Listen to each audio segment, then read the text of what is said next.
8 લાખ ભેગા થયા હતા ને 20 લાખ હું ભેગા કરી દઉં, કેમ કે 18 વર્ણોમાં અમારી સાથે છે, આપણી સાથે છે. આપણા રાજ શેખાવતભાઈ, મહિપાલભાઈ જે ક્રાંતિકારીઓ છે, જે આંદોલન આપણું પૂરું થઈ ગયું હોત, રિઝલ્ટ મળી ગયું હોત, હું ચોખ્ખું જ બોલું છું, ચોખ્ખું જ કહીશ, ક્યાંક ને ક્યાંક સમાજને ગેરમાર્ગે ન જાય. બરાબર છે. આજની તો કાલ ખબર પડશે કોણ સાચા હતા, કોણ ખોટા હતા. રોકવામાં આવ્યા અમને, આંદોલન પૂરું થઈ ગયું હોત. અત્યારે પણ અમે સમાજની સાથે છીએ અને હંમેશા રહેવાના. 8 લાખ ભેગા થયા હતા ને 20 લાખ હું ભેગા કરી દઉં, કેમ કે 18 વર્ણોમાં અમારી સાથે છે, આપણી સાથે છે. આપણા રાજ શેખાવતભાઈ, મહિપાલભાઈ જે ક્રાંતિકારીઓ છે, જે આંદોલન આપણું પૂરું થઈ ગયું હોત, રિઝલ્ટ મળી ગયું હોત, હું ચોખ્ખું જ બોલું છું, ચોખ્ખું જ કહીશ, ક્યાંક ને ક્યાંક સમાજને ગેરમાર્ગે ન જાય. બરાબર છે. આજની તો કાલ ખબર પડશે કોણ સાચા હતા, કોણ ખોટા હતા.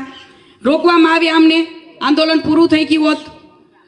અત્યારે પણ અમે સમાજની સાથે છીએ અને હંમેશા રહેવાના છીએ. આજે લીંબડીથી આપણે જે કહીએ ને કે નવનિર્માણ જે આંદોલનનું જે લીંબડીથી જ થયેલું છે, અને આજે જે રથ પણ નીકળ્યો છે એ લીંબડીથી જ નીકળ્યો છે. તો મને અહીંયા આમંત્રણ હતું અને બસ આવીને મારું બહુ માન સાથે બધા ભાઈઓ એક મારું સન્માન કર્યું છે અને બહુ સારી એવી શરૂઆત થઈ છે. અને હું જે 5 દિવસે નીકળી છું તો મારી તબિયત સારી નહોતી, એટલે હું આરામમાં હતી અને વિરોધ તો મારો રહેશે જ. હવે સંકલન સમિતિને ખ્યાલ કે સંકલન સમિતિ શું કરે છે.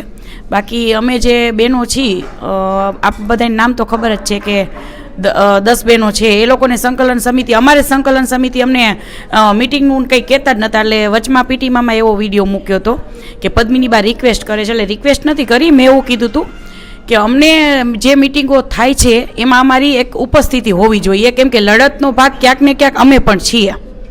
બસ જે સમાજની સાથે હું છું હંમેશા રહીશ.